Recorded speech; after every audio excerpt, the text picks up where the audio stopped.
नमस्कार.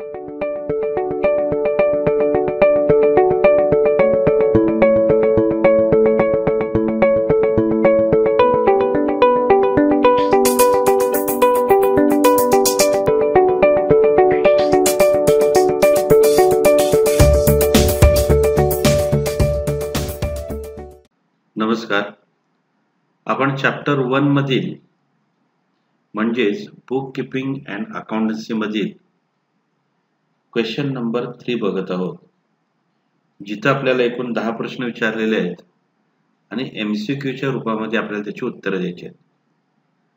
पहिला प्रश्न आहे, surplus of income over expenses is ... surplus म्हणजे अतिरिक्त, एक्सपेन्सेस पेक्षा इन्कम जर जास्त झाला तर त्याला काय समजलं जातं असं विचारलेलं आहे. ऑप्शन आहेत profit, deficit, loss, financial statements आणि उत्तर आहे प्रॉफिट. दुसरा प्रश्न आहे, in ... basis of accounting actual cash receipts and actual cash payments are recorded. Option आहेत ॲक्युरल, हायब्रिड, कॅश आणि मर्चंटाईल.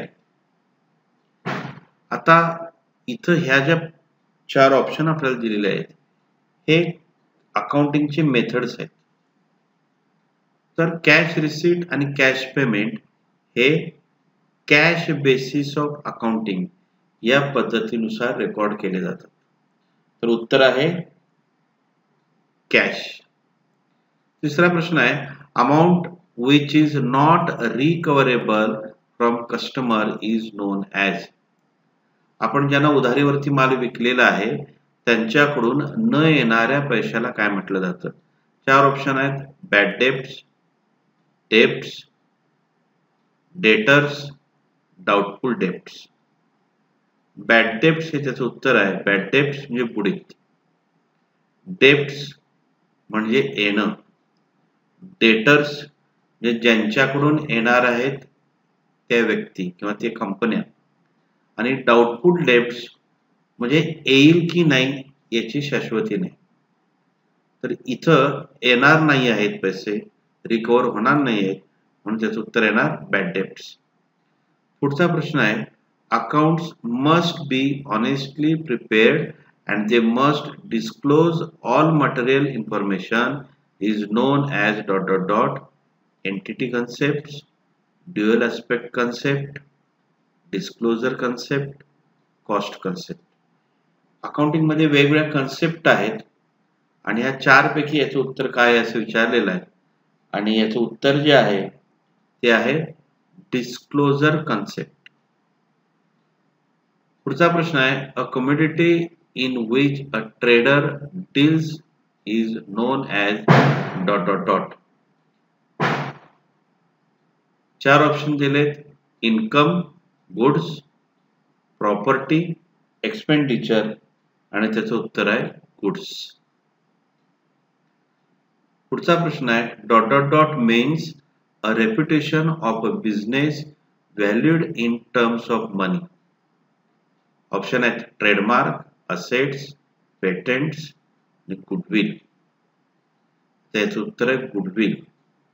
जर तुमचं मार्केटमध्ये गुडविल असेल तर लोक जास्त प्रमाणामध्ये आपल्या वस्तू खरेदी करत असतात, त्यामुळं आपला प्रॉफिट हा वाढत असतो. पुढचा प्रश्न आहे, cash flow statement is prepared and presented. Cash flow statement is prepared and presented for the period for which the profit and loss account is prepared. आता या ठिकाणी अकाउंटिंग स्टँडर्ड्स काही बनवलेले आहेत आणि प्रत्येक अकाउंटिंग स्टँडर्ड नुसार वेगवेगळ्या गोष्टींचा प्रेझेंटेशन किंवा त्याचं प्रिपरेशन केलं जातं. तर अकाउंटिंग स्टँडर्ड 3 या प्रकारामध्ये कॅश फ्लो चं प्रिपरेशन आणि प्रेझेंटेशन केलं जातं. The immediate recognition of loss is supported by principle of ... objective, matching, conservatism, consistency.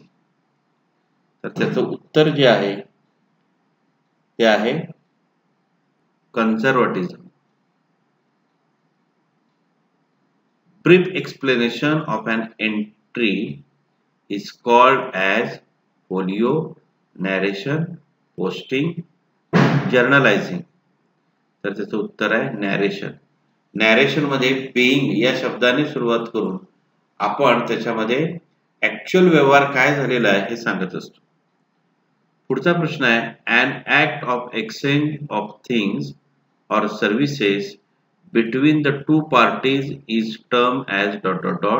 ledger, transfer, transaction, business.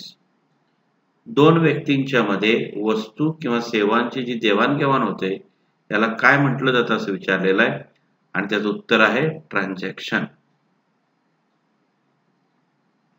आता हा 10 एकूण प्रश्न आहेत. 10 प्रश्न आपण सोडवलेले आहेत. तर आपण आजची तारीख टाकूया. सबमिट. इथे व्ह्यू स्कोअरवर क्लिक करूया. तर एक प्रश्न 2 मार्कासाठी आपण कन्सिडर केला होता. 10 प्रश्न होते, 20 पैकी 20 आपल्याला पडलेले आहेत. अशा पद्धतीने आपण बुक कीपिंग अँड अकाउंटन्सी मधील क्वेश्चन तिसरा जो आहे ज्याच्यामध्ये 10 एकूण प्रश्न आहेत ते सॉल्व्ह करून बघितलेले आहेत. धन्यवाद.